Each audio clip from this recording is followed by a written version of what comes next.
Good Friday evening, everybody. Joe at the Big Sky Model Workshop here with you on a warm but smoky evening in central Montana. We are getting clobbered with all the wildfires, and it's getting pretty nasty. You cannot see the mountains in the background of my shop card right now. Prayers go out to anybody being affected by the wildfires, especially it looks like Canada's half on fire right now if you look at the forest fire map, which is terrible.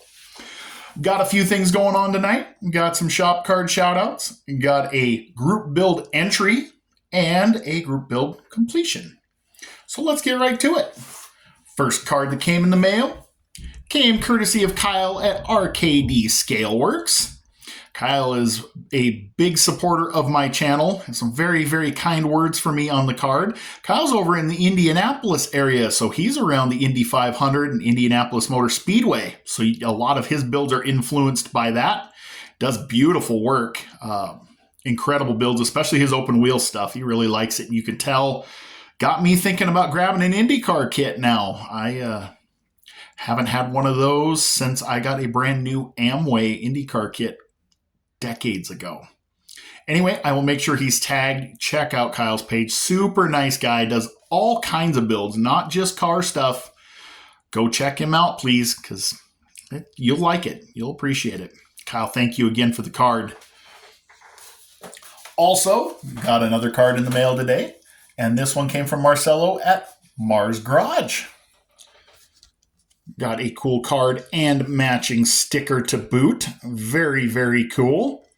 Rats, Rods, Customs, and Rust. That is exactly what you will find on his page. He does a lot of cool rods and customs, and his weathering and rust skills are top notch, guys. You might learn a thing or two or definitely get inspired. So thank you for the kind words and the awesome card. I love that hot rod on there. That is one killer little coupe there. Speaking of rust and such, he's got a group build that goes through the end of September. It is the Rust Bucket group build. So take something that's new, something that's old, something out of the parts bin, and turn it into a rust bucket. And I have the perfect car for that, it turns out. So a few months ago, I bought off of eBay this dilapidated El Camino because I thought I would take the front clip and someday, somehow, I will take a J.R. Salvino's Le Mans and turn it into a Malibu. I would like to build a Dave Marcus Malibu from his lone win in one. That early 80s NASCAR stuff is kind of my thing. Anyway, come to find out that the 1/25th scale MPC will not fit worth a darn. I'm going to need to get a monogram kit. So I've got this El Camino sitting around, and I thought, why not? So I have been watching some weathering videos and whatnot all afternoon. I've got a pretty good idea of what I'm going to do with this thing. I'm going to get cracking on it here pretty soon because, like I said, that group build goes through the end of September. So if you want to get in on that, I will tag his page, Mars Garage. Go check out his videos and his builds and get in on the group build. Take something out of the parts pile. Take one of those kits that's in the wall of shame and transform it into something cool. We'll see what happens. And if you've been following on, my under 1,000 group build, hosted by Mike at Model Speed Shop, goes through the end of October. I think I'm done. Duplicating a car that I owned, raced in 1997. One race. It was a one-hit wonder, but it was no wonder. It was a junker. I made it through hot laps and the engine seized tight. But I used MPC's GTO Superstocker to duplicate my car at the time. The main thing I wanted to highlight was the paint scheme. So I built the kit pretty well box stock. The paint scheme is exactly how I did it in 1997, guys. I slide this thing over. Sorry, I'm trying to center things. Anyway, the way I painted the car then is the way I painted it now. I laid the red down for the stripe, laid a 2mm pinstripe down. It was 2 inches in real life. And then I laid down the gold paint. And then I masked off the numbers for the doors. And then I laid the black paint on the sides and the front and the back. So this is pretty well how it turned out. So Now, granted, it was a bump and run car. If you guys have followed my Saturday night short track build, picture this thing sitting slightly jacked up in the rear with mud flaps and mud tires all the way around.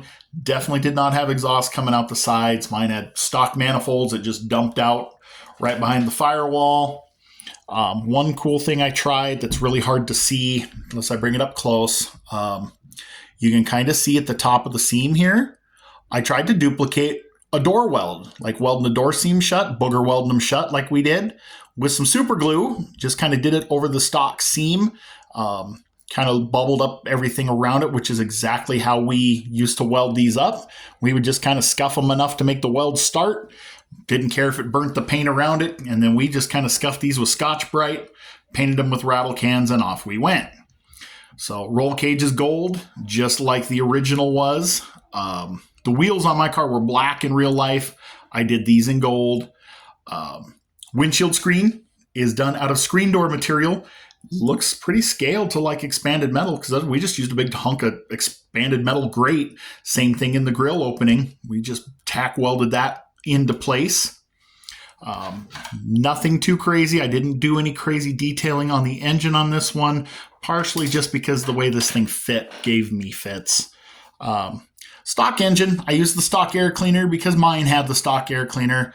And then I used some Tamiya smoke and panel liner to kind of bring out the oil stains on the valve covers and just kind of grime it up a little bit. I may still try to weather this thing. I don't know. I don't have any weathering materials. I was not going to go buy 5 pounds of tile grout. And my wife is too beautiful to need makeup, especially in a terracotta tone. I don't think I'd want to see that, honey. You're beautiful. I love you. So I'm not sure. I kind of want to try to weather this and dirty it up, but I might just leave it be, leave well enough alone, like quit while you're ahead. So anyway, you can tell that the number is not even on this side. I don't remember that it was on the other one either. I literally measured nothing. Back then, I just eyeballed them. I painted like six, 7 cars this way. Up to a handful of years ago, my demolition derby cars were still painted the same way. I'd rattle can the doors like silver, tape off the number, paint the car, pull the tape. It worked. So I did have to do some other little things to get this thing to go together. It was a fight. This one was warped, unfortunately. I will cover it in more detail on my Sunday morning model Cars and Coffee. Kind of go over some of the things that my original had versus this and what some of those bump and run cars were about. So if you guys are interested, like this, the 1-to-1 car would have had mud flaps on the back of it. So I'll tell some more about that car and some of those others on my Sunday morning model Cars and Coffee. So Mike, I hope you like it.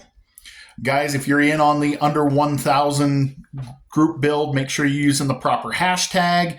Let's continue to share each other's progress and help each other out, because that's what that's for, is to help our smaller channels continue to grow. I'll leave you with that for the evening. Thank you, Marcelo, and thank you, Kyle, for the shop cards. I truly appreciate it, and the kind words. Thank you, everybody, for watching. Hope you're going to have a great start to the weekend. If it's not your weekend yet, keep grinding. Go build something if you can. I'll get back at you later.